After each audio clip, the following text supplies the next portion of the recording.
So, hello there everyone, and welcome. It is Niran here, and today it is time for episode number 4 of our FIFA 19 career mode here with Arsenal, but modded for the start of the 2019-20 season with all the transfers, kits, etc. We've had a very action-packed first 3 episodes of this series full of transfers, games, goals, glitches as well. Once again, I apologise about the whole Dusan Tadic signing scenario. If you don't know what's going on there, check out episode number 3. A link to it will be in the top right of the screen. Last time though, we did complete our final signing of the transfer window. It was an absolutely massive one as we brought in Dani Ceballos from Real Madrid, who's obviously signed for Arsenal in real life, but it was actually a transfer rather than just a loan deal. So we spent a whole lot of money, over £100 million. It was an absolutely massive signing to join the likes of Nicolas Pepe, Kieran Tierney, William Saliba, and Rodrigo Bentancur. Jean-Philippe Mateta is the other player that we brought in, and he had an unreal debut in the Europa League opener against Aberdeen. Our first game of this episode is also going to be in that very same competition, facing Stade Rennais, who also won their first game. But if you go on to enjoy this video, slap a like on it and subscribe if you are new to the channel. We might as well get straight into the action with this first game against Stade Rennais in the Europa League. Once again, it's a change side because we are playing in a cup competition. The likes of Jean-Philippe Mateta, who had that amazing debut last time, starts today. Mkhitaryan behind him. Bukayo Saka and Reiss Nelson make a very, very young winger partnership. So the Emirates Stadium greets Europa League football for the first time in this series. French side Stade Rennais are up against us. They've got Hatem Ben Arfa who leads them out. Meanwhile, Kieran Tierney is the captain for ourselves today. This is the best side in the group, and we are playing a pretty weak side. So if we can do this, we can do anything, ladies and gents. Mkhitaryan has just been floored, I'm pretty sure, by the referee. Henrik Mkhitaryan, speaking of which, scored. Oh, what a goal he scored last episode. Deary me. Borderline illegal. I'm pretty sure that broke Scottish laws, actually. Rodrigo Bentancur. This is Saka into Mkhitaryan first time. And that is so close to finding the top corner. That would have been a second unreal goal in a row. Marta here. This is Ben Arfa. Good save from Bernd Leno. This is into Ben Arfa. First time well saved by Leno. Manages to actually pluck the ball out of the air and keep hold of it as well, which is nice. Henrik Mkhitaryan. Reiss Nelson continues his run. Good play from Mkhitaryan. We can cut it back to him. Instead, it goes to Mateta, and that is 1-0. The young Frenchman keeps up his goal-scoring record in Europe. It's 3 from 2 for our second-string striker, who's making a case to get into the starting 11 as well. The fans are going mental. It's 1-0 here. Benoit Costil is disappointed in between the Rennes sticks. It's good work from Reiss Nelson down the right. Simple ball into Mateta, and it's a really smart finish as well. I know it looks like a simple square, but he's put it right into the side netting. Tell you what, the youngsters are doing bits in this series, honestly. The average age of this squad must be stupidly young. I mean, I think the only players above 25 in this squad are Mkhitaryan and Socrates. They're all stupidly young and they're all playing really well. That is a great save, though, from Leno with one hand. Honestly, Leno has been one of our best players in this series so far. Out wide now for Richter. Ball in. Nodded clear by Rob Holding. Speaking of Holding, we're holding on to this lead now as we get to the edge of half-time. Only 1 minute of it to go. Ben Arfa tries to slot a ball through. Bernd Leno manages to claim. Got a man down. Leno's just rolled that straight out into danger once again. But thankfully, he redeems himself with a really good stop. Now, Saka was very lucky to not concede a foul there, and he's now on the ball down the left-hand side. Cuts in, finds Mateta really nicely. The overlap here is to Reiss Nelson. What a finish from him. Right into the top corner. He scored his first goal of the series. I'll be honest, it's controversial from his winger partner. Bukayo Saka definitely committed a foul in the build-up to that, but then did really well down the left-hand side. Cut in, manages to squeeze the ball into Mateta, who gets an assist, but Nelson has rifled that into the top corner. Just didn't even need to. It's emphatic from him right into the roof of the net, and we've doubled our lead. Trust me, honestly, some of these lot are actually making a case already to start getting a lot of Premier League action. Obviously, the problem that Nelson and Mateta have is that the people they're up against have played so well in the Premier League. Lacazette has scored a disgusting amount of goals, and obviously Nicolas Pepe is our big money signing. Meanwhile, we're going forward again. Mateta's got on the end of it. He scored a brace again. It's 3-0, set up by Henrik Henrik Mkhitaryan. We are in dreamland. 2 quickfire goals have surely killed off the game. Again, good work from Bukayo Saka down the left-hand side. Plays the ball down the channel into Mkhitaryan. First time ball. Mateta's good aerially anyway, but the positioning for the defending didn't really help their cause. I might have to try a Mateta-Lacazette partnership. A Matalaka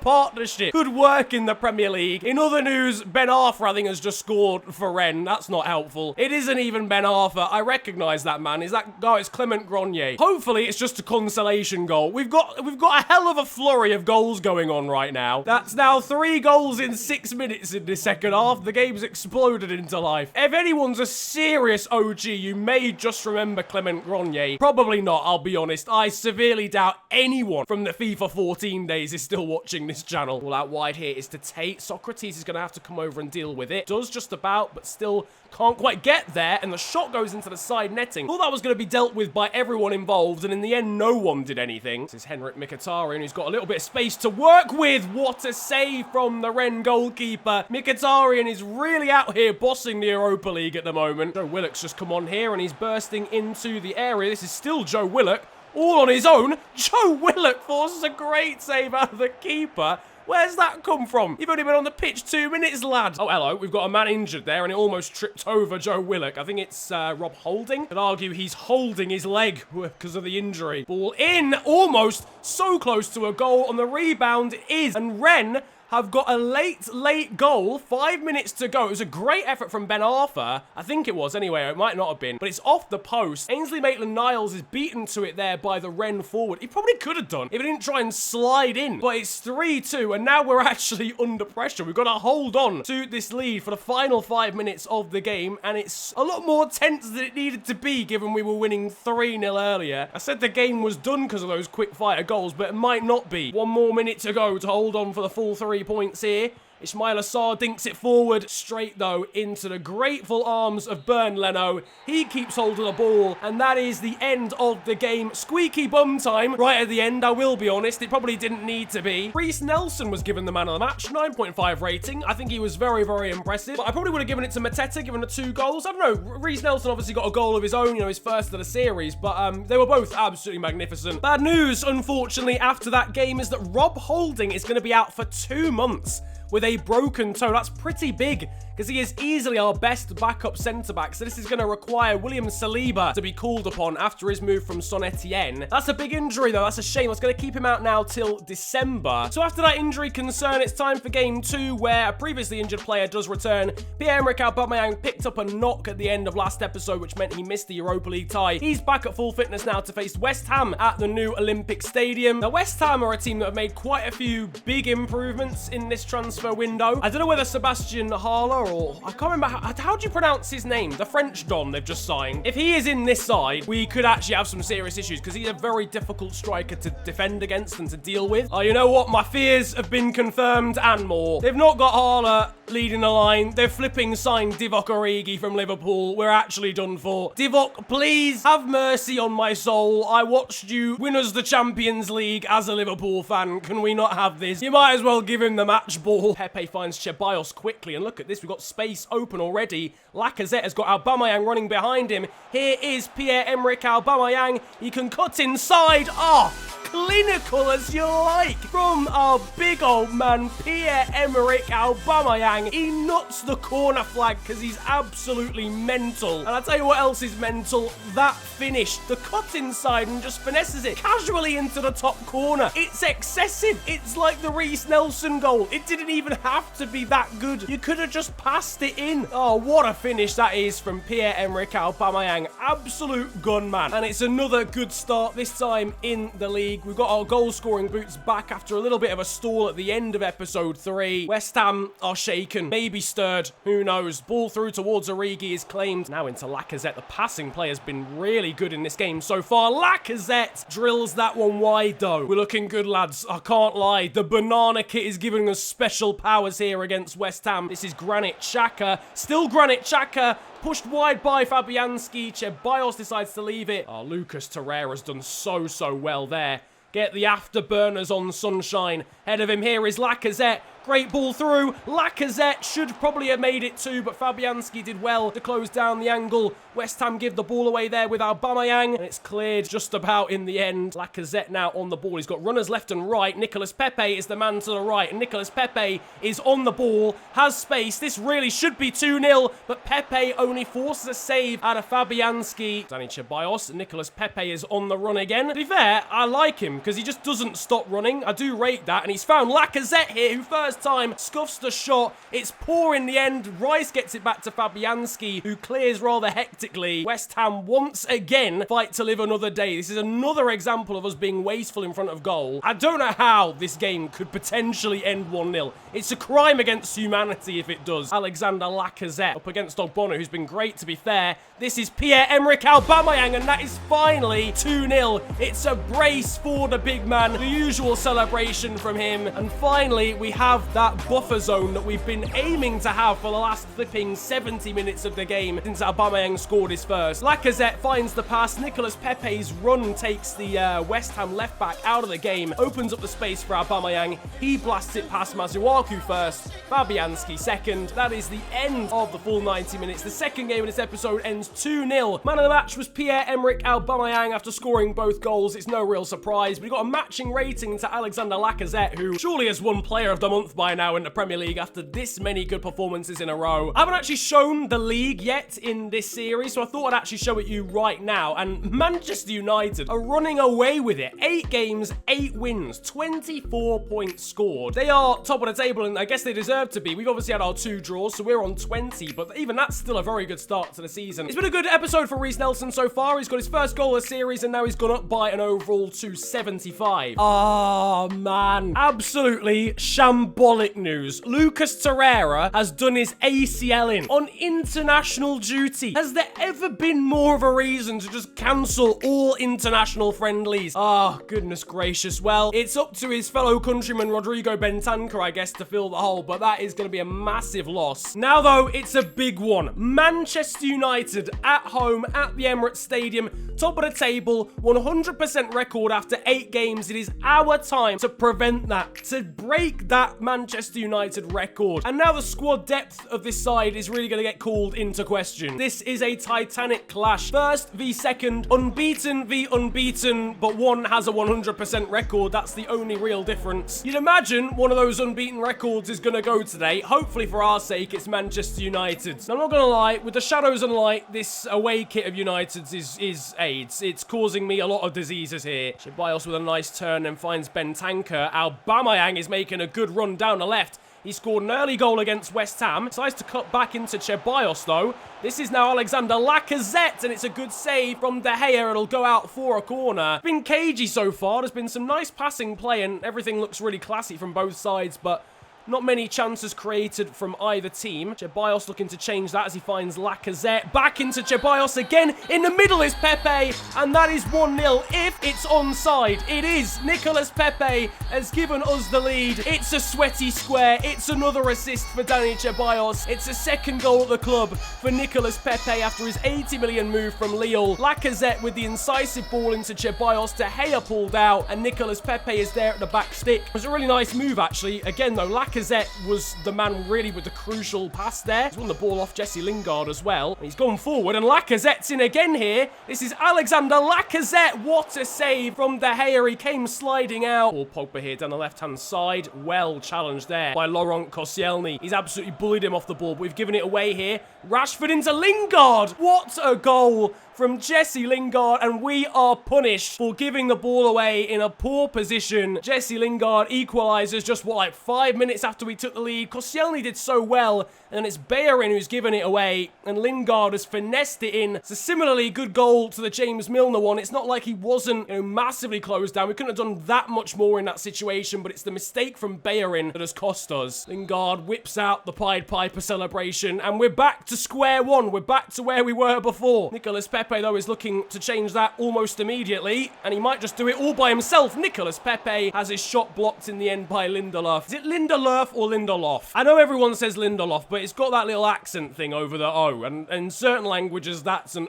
sound. I don't know, that's probably the least of our concerns right now. Out wide here, this is Nelson Semedo. In the middle is Lukaku, but also is Juan Mata, whose header comes off the crossbar, and it's 2-1 to Manchester United right on the brink of half-time. In injury time of the first half, they turned it around. It's disappointing because I was just saying we made a couple of challenges within that move, and we hadn't really been, like, rewarded for it. We made the challenge, and then the ball had gone straight back to a Manchester United player. It's a shame. I know the goal line technology is saying that isn't a goal, but as you can see, it does go over the line after that. Back to Ceballos, Lacazette, Xhaka's running through. On again now to Nicolas Pepe, and it is 2-2. It's a second goal of the game for Nicolas Pepe. It's an equaliser for us. Well-worked goal, passing it from left to right.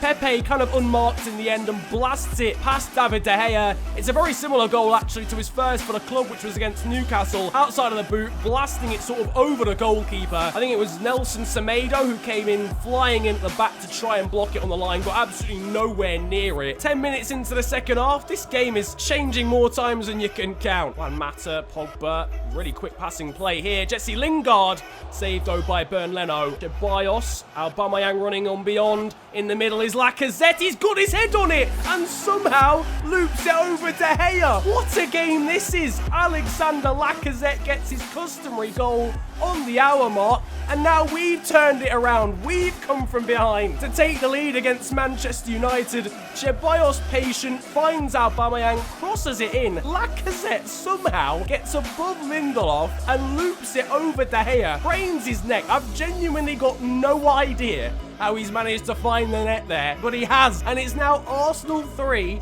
Manchester United 2. There's still half an hour left to go, and there's been 3 different changes of lead in this game. Nicolas Pepe there with a good interception. He's now on a hat-trick. We had a man on a hat-trick earlier with Jean-Philippe Mateta. It's happened again now with Pepe as the ball breaks through. Lacazette almost got there. Lindelof has to clear. Good win back there. I think that was Xhaka, and Mkhitaryan has got a run being made by Nicolas Pepe. He's on a hat-trick.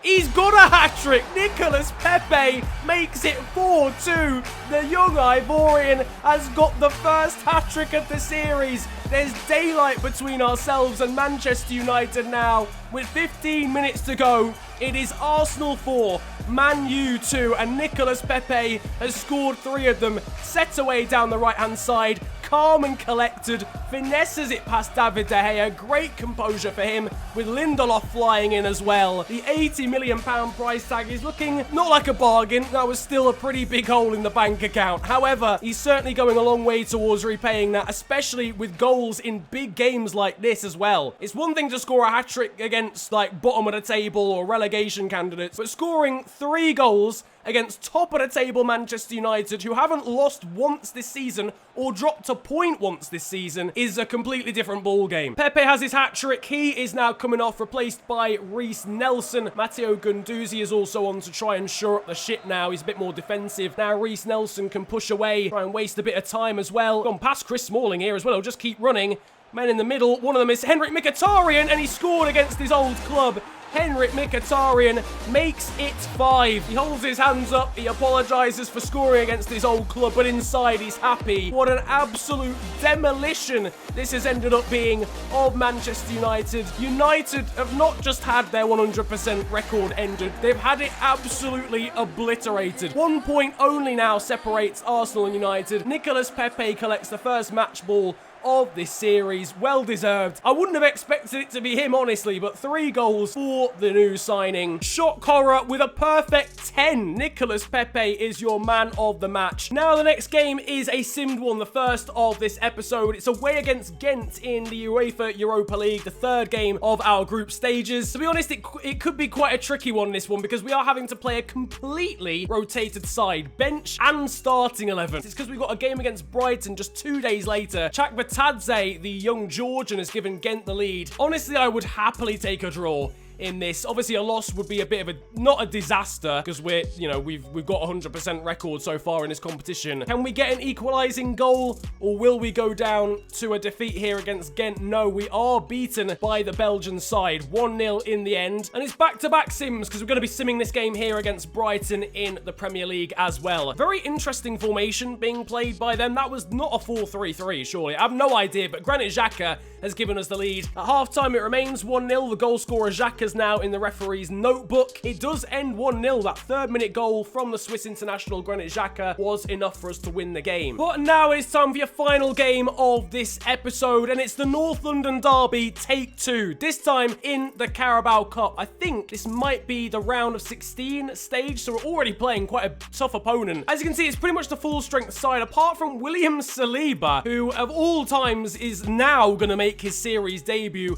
at the heart of defense alongside Socrates, because Laurent Koscielny was a little bit too tired from that game against Brighton. All right, it is game time. There you can see the tournament tree. This is in fact the round of 16. This is definitely the biggest tie of the round. To play a debut for one of the Tottenham players, actually, interestingly, at this point in the season, Oriol Busquets, who came in from Barcelona, is apparently playing his first game. Is he related to Sergio Busquets, or am I just imagining that? Is he actually Busquets' younger brother, or I should probably know that information. Regardless, he's playing up against us, and it is time for a second North London derby of this series already, this time in the EFL Cup. Anyway, I was talking about William Saliba. I'll be interested to see how he does in his first game. Meanwhile, that's a ball over the top for Nicolas Pepe, and he took the volley first time. He's got all the confidence in the world after scoring a hat-trick against Manchester United.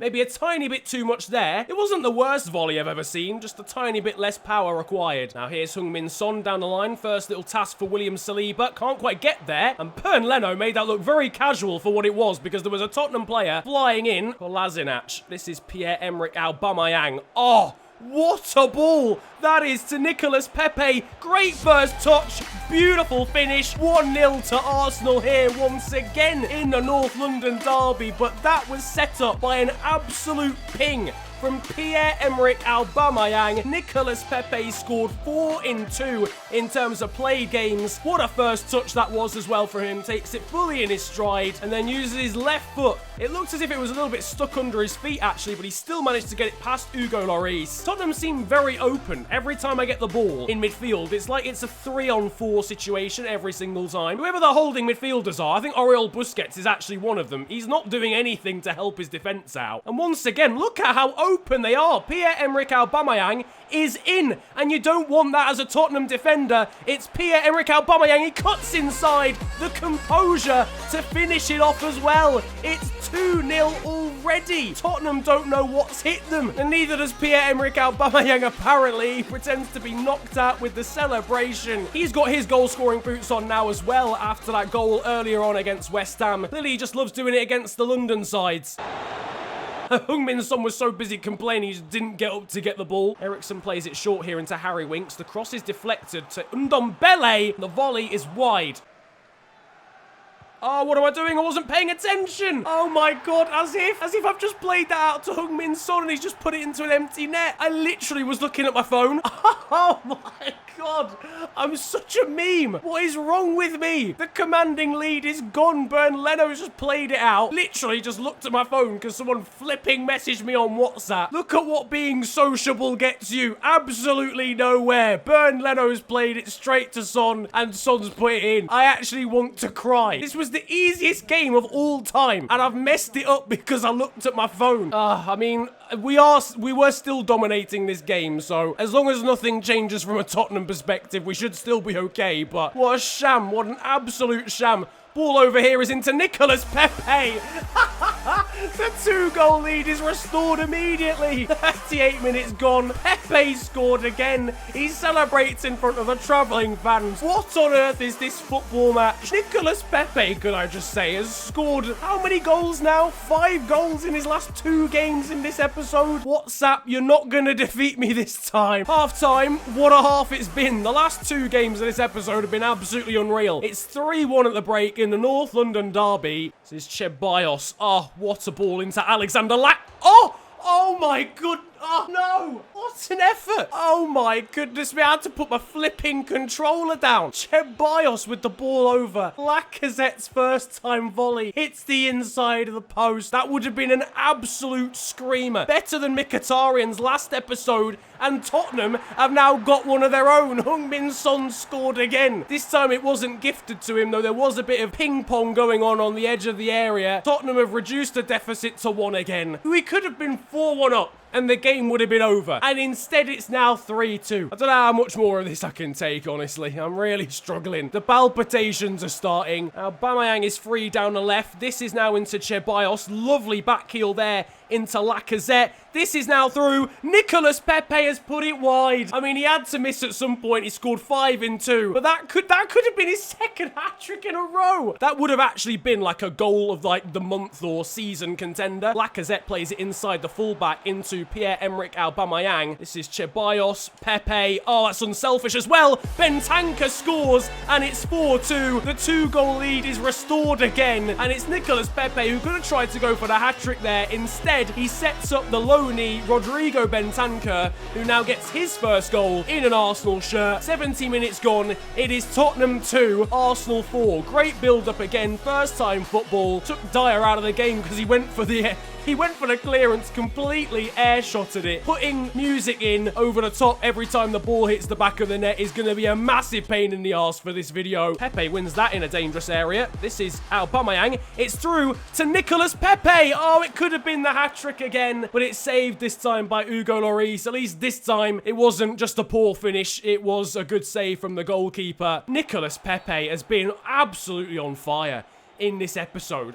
What did we give the man for breakfast? This is into Pepe. Lacazette through the middle here. It's Henrik Mkhitaryan, full of energy. I'm going to trumpet. Pepe. Yes, Sonny Jim. It's 2 hat-tricks in a row for Nicolas Pepe. With 1 minute to go, it's another 5-2 victory against the rival. Mkhitaryan's energy to burst away from Eric Dyer, the key factor there, running in behind. Sanchez couldn't intercept, and it's Nicolas Pepe to tap in. Probably the easiest goal he's going to score. The man's a joke. He's an absolute cheat code. Ah, what am I witnessing? Tottenham are going forward. Eriksen has his shot blocked, cleared by Saliba. We are through to the quarterfinals of the Carabao Cup. I'm getting a serious case of deja vu here. Nicolas Pepe, man of the match with a perfect 10 rating again. 2 hat-tricks in a row. 2 5-2 finishes in a row. I don't even know what's going on in this series anymore. And just to top it all off, Burnley have won 6-0 in a game. Right, lads, I'm not gonna lie, I've had enough. This